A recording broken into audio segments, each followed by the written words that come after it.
Two friends, same year, same dream. Marcus and Devin each sink their life savings into a gas station on opposite sides of the same city. Same fuel supplier, same traffic count, same glossy brochure, promising steady six-figure cash flow.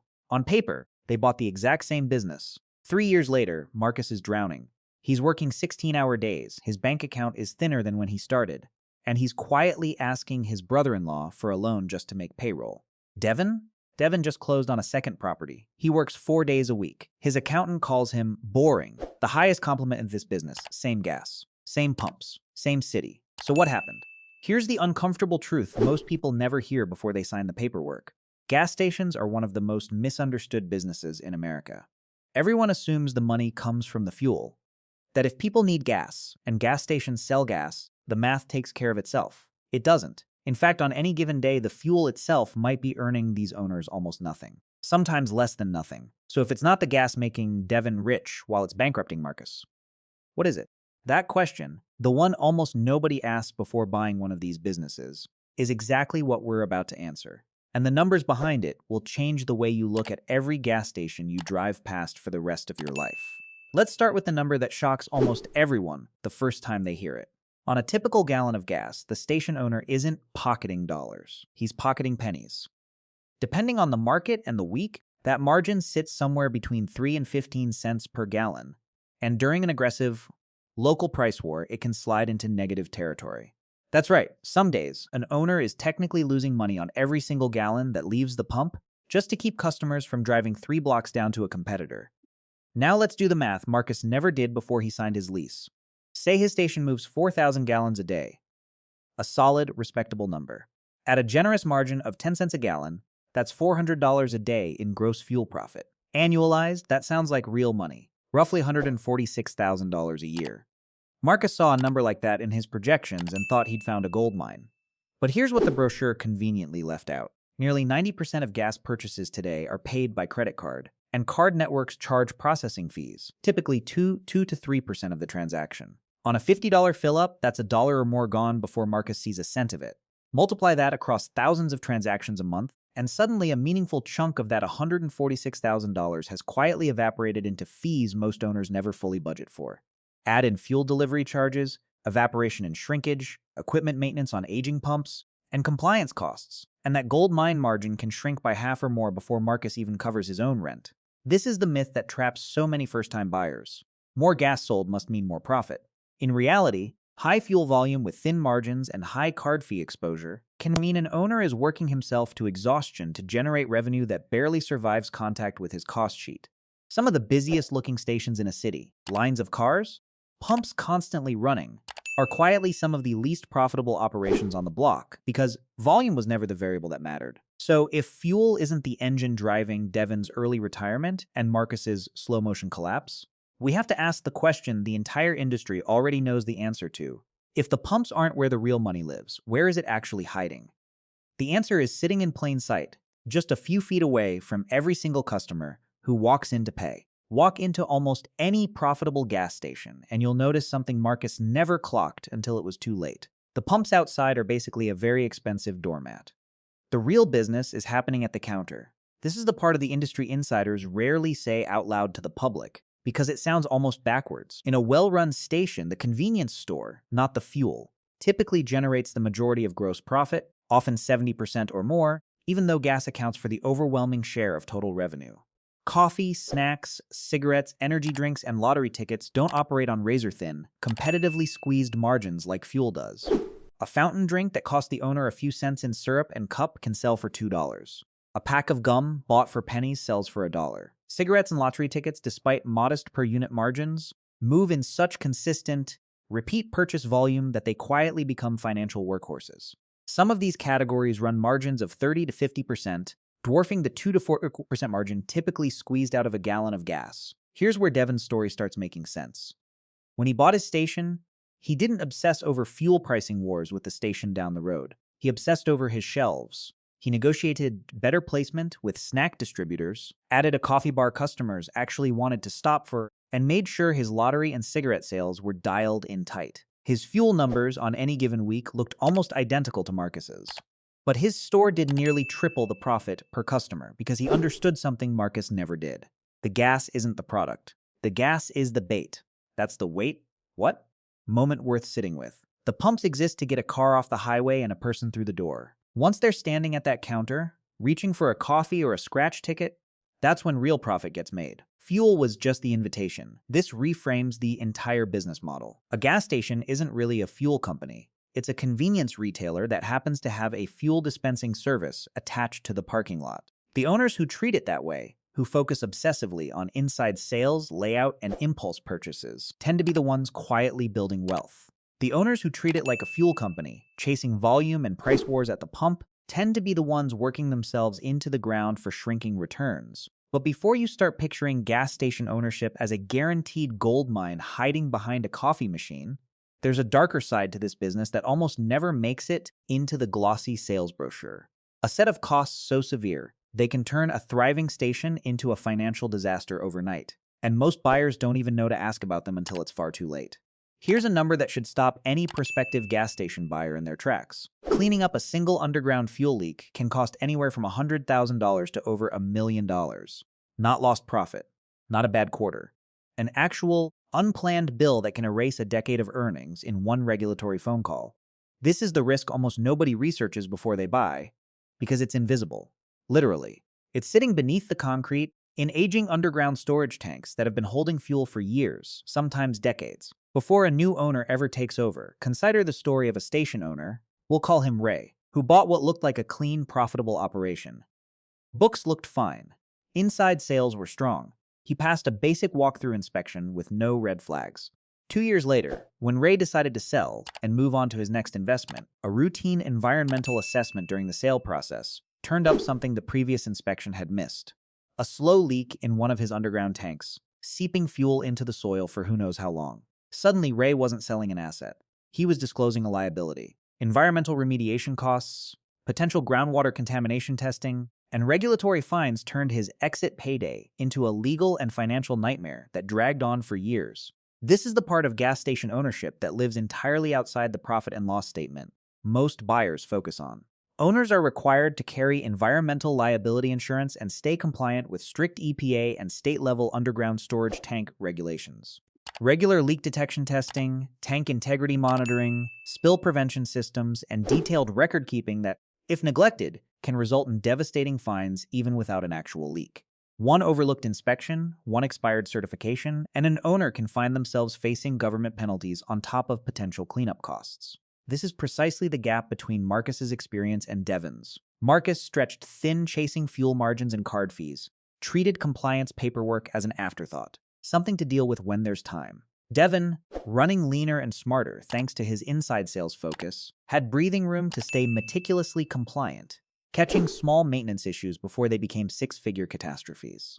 The lesson here isn't that gas stations are secretly landmines waiting to detonate under every owner. It's that this business carries a category of risk almost entirely hidden from public view, and the owners who thrive are the ones who price that risk in from day one, rather than discovering it the hard way during a resale inspection. But once you understand these hidden costs exist, a new question emerges, one that shapes which kind of station you'd even want to own in the first place. Do you go with the safety and structure of a big-name brand, or the freedom and higher margins of running things entirely on your own terms? Imagine 2 doors in front of you. Behind door number 1, a Shell, Chevron, or Exxon sign hanging over your station, instant brand recognition, financing support from the parent company, and a steady stream of customers who trust that logo before they even see your prices. Behind door number 2, no corporate sign, no rigid rulebook, full pricing freedom, and the ability to run your business exactly how you want. Which door would you walk through? Most people assume the branded option is the obvious winner. After all, isn't brand trust worth something? It is. But it comes at a real, calculable price. Branded stations typically pay franchise fees, along with binding supply contracts that lock owners into purchasing fuel from a specific distributor at a specific price, regardless of whether a cheaper supplier is available down the road. These fees and contracts can run into the tens of thousands of dollars annually, plus a cut of revenue in some agreements. In exchange, owners get something valuable: brand-driven foot traffic. A driver low on gas in an unfamiliar town is statistically more likely to pull into a name they recognize than an independent station they've never heard of. That trust translates into consistent, dependable volume, even if the margin per gallon is squeezed by the franchise agreement. Independent stations flip this equation entirely. No franchise fees, no forced supply contracts. An independent owner can shop around for the cheapest fuel supplier available that week, set prices however aggressively or conservatively they want, and keep a larger share of every dollar that comes through the door. The trade-off? No brand halo, no corporate financing safety net. Every customer has to be earned through location, price, or reputation alone, and that's a much harder sell in an unfamiliar market. This is the exact fork in the road Marcus and Devin each faced, and it's worth noting. There's no universally correct choice here. A branded station in a high-traffic, brand-loyal suburb might dramatically outperform an independent one nearby. But an independent station in a tight-knit local community, run by an owner who's built genuine reputation and relationships, can out-earn a branded competitor paying steep franchise fees for a logo nobody in that neighborhood particularly cares about. The real skill isn't picking the better model in the abstract. It's correctly reading your specific market and choosing the structure that fits it. Get that decision wrong, and you're either overpaying for brand trust nobody needed, or undersupported in a market that desperately required it. And once you've navigated pumps, inside sales, hidden liabilities, and brand decisions, there's one more layer to this business. One that quietly explains why some owners walk away with generational wealth, while others, doing seemingly identical work, never accumulate much beyond a paycheck. Here's a question worth sitting with. When Devin eventually sells his station, what do you think will actually make him rich? 3 years of coffee and lottery ticket profits, or something else entirely sitting right underneath his feet? It's the land. This is the layer of the business almost nobody mentions in the glossy sales pitch, and it might be the single biggest wealth driver in the entire industry. Gas stations tend to sit on prime commercial real estate. Corner lots, high-visibility intersections, easy highway access, exactly the kind of parcels that developers, retailers, and franchises fight over as cities expand. While Marcus and Devin were both grinding through daily fuel margins and inside sales strategy, the ground beneath both of their stations was quietly doing something. Neither of them was actively managing, appreciating. This is why so many veteran owners in this industry aren't really thinking like fuel retailers at all. They're thinking like real estate investors who happen to run a convenience store on the side. The daily cash flow from gas and snacks pays the bills and funds the lifestyle. But the real wealth event, the one that shows up as a life-changing number, often comes later, when that corner lot gets sold to a developer, redeveloped into something entirely different, or simply appreciates for a decade in a growing neighborhood, until it's worth several times the original purchase price. Devon understood this instinctively. He didn't just buy a business. He bought a piece of dirt in a location he believed in, and ran a business on top of it profitably enough to hold on to it patiently. Marcus, stretched thin and cash-strapped from those early years of chasing fuel volume, was eventually forced to sell during a downturn, at a price that reflected his business's struggles, not his land's true underlying value. Same intersection type, same city. Wildly different outcomes, largely because one of them survived long enough to let the real estate do the heavy lifting. This reframes everything we've covered so far. A gas station isn't just a fuel business with a convenience store attached. It's a real estate asset with a gas station attached, generating enough operational cash flow to justify holding on to some of the most valuable dirt in the city. But real estate appreciation assumes something important, that gas stations, as a category, still have a long, healthy future ahead of them. And that assumption is exactly what a growing number of skeptical viewers, maybe you included, are already questioning. Let's address the question every analytically minded viewer has probably been asking since the start of this video. None of this matters if gas stations are a dying business, right? If EVs are the future, isn't this entire analysis a breakdown of an industry on its way out? It's a fair question, and it deserves a fair, unhyped answer, not fear and not denial. Here's what the data actually shows. EV adoption is real and growing, but it's growing unevenly and gradually, not overnight. Fuel demand in most markets is still substantial today, and industry projections generally show gasoline consumption declining slowly over the next 1 to 2 decades rather than collapsing suddenly. That's a meaningfully different risk profile than, say, an industry facing rapid disruption within a 5-year window. Rural areas, long-haul trucking, and regions with slower charging infrastructure build-out are expected to sustain fuel demand considerably longer than dense urban centers where EV adoption is accelerating fastest. This is exactly why the earlier sections of this video matter so much. The smartest owners in this industry aren't betting their entire future on fuel demand staying flat forever. They're already hedging, whether they realize it or not. A station generating most of its profit from inside sales rather than fuel volume is naturally more insulated from a slow decline in gas demand than one that's fuel dependent. And a station sitting on valuable, appreciating real estate has a built-in exit strategy that has nothing to do with how many gallons it sells. That land can be redeveloped into an EV charging hub, a retail space, or something else entirely, regardless of what happens to gasoline demand. This is the honest, unglamorous truth about long-term risk in this industry. It's not a cliff, it's a slope. And the owners best positioned to handle that slope are exactly the ones who never treated fuel as the core of their business in the first place. So where does that leave us? We started with two friends who bought what looked like identical businesses and ended up with wildly different lives. It's time to go back to them and finally answer the question this entire video has been building toward. Let's go back to Marcus and Devin one last time. Marcus bought a gas station. That's genuinely how he thought about it. A business that sells fuel, where more cars at the pump meant more success. He chased volume, competed hard on price, treated the convenience store as an afterthought, and let compliance paperwork slide when things got busy. 3 years later, thin margins, card fees, and one very expensive maintenance surprise had quietly bled him dry. Devon bought the exact same type of asset and saw something completely different. A convenience retailer with a loyal customer base sitting on a valuable piece of real estate, with a fuel pump out front simply doing the job of getting people through the door. He optimized his shelves, not just his pumps. He stayed compliant instead of complacent, and he held onto his land long enough to let it appreciate into the real payday. Same industry, same starting conditions.